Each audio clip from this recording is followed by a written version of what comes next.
આંદોલનની ચીમકી। વરસતા વરસાદમાં ભીલવાડા સહિત વિવિધ ગામના લોકોનો રસ્તા મુદ્દે દેખાવ કરી વિરોધ। માંગરોળ તાલુકાના નાની નરોલી GIPCL કંપની દ્વારા ભીલવાડા ગામની સીમમાંથી ટ્રકો મારફત કોલસાનું વહન કરે છે। ઉપરોક્ત માર્ગનું હાલ સરકાર દ્વારા નવીનીકરણ કરવામાં આવ્યું છે, પરંતુ માર્ગ પર કેટલીક માલિકીની જમીન હોવાથી વચ્ચે થોડા અંતરે માર્ગનું કામ કરવામાં આવ્યું નથી। GIPCL કંપની તેના કામ માટે માર્ગનો ઉપયોગ કરે છે, જેથી ખેડૂતોની માલિકીમાંથી પસાર થતા માર્ગ સમારકામ કરે છે, પરંતુ ચાલુ વર્ષે સમારકામ થયું નથી, જેથી માર્ગ પર કોલસો કાદવ કીચડ પડતા સરકારી બસો જઈ શકતી નથી અને જાય તો કાદવમાં ફસાઈ જાય છે, જેને કારણે વિદ્યાર્થીઓનું ભણતર બગડી રહ્યું છે, તેમજ આસપાસના ગામના લોકોને કાદવ કીચડને કારણે માર્ગ પરથી પસાર થવું મુશ્કેલ બની ગયું છે। લોકોને અકસ્માતો થઈ રહ્યા છે, જેથી અકળાયેલા લોકોએ વરસતા વરસાદમાં માંગરોળ મામલતદાર કચેરી ખાતે મોટી સંખ્યામાં એકત્ર થઈ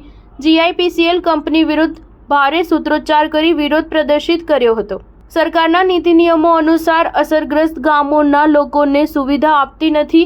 ભીલવાડા મોરામલી ગામમાં ખરાબ રસ્તાને કારણે કોઈ બીમાર પડે ત્યારે 108 આવી શકતી નથી। વિદ્યાર્થીઓ બસ નહીં આવતા સ્કૂલમાં જઈ શકતા નથી। અભ્યાસ બગડી રહ્યો છે। શિક્ષણ, આરોગ્ય અને પ્રાથમિક સુવિધાઓ મુદ્દે કંપની તેના નીતિ નિયમો હેઠળ અસરગ્રસ્ત ગામોમાં વસવાટ કરતા લોકોને મદદ કરે એવી અમારી માંગણી છે। સ્ટાર ન્યૂઝ 7 હંમેશા સચ્ચાઈની સાથે।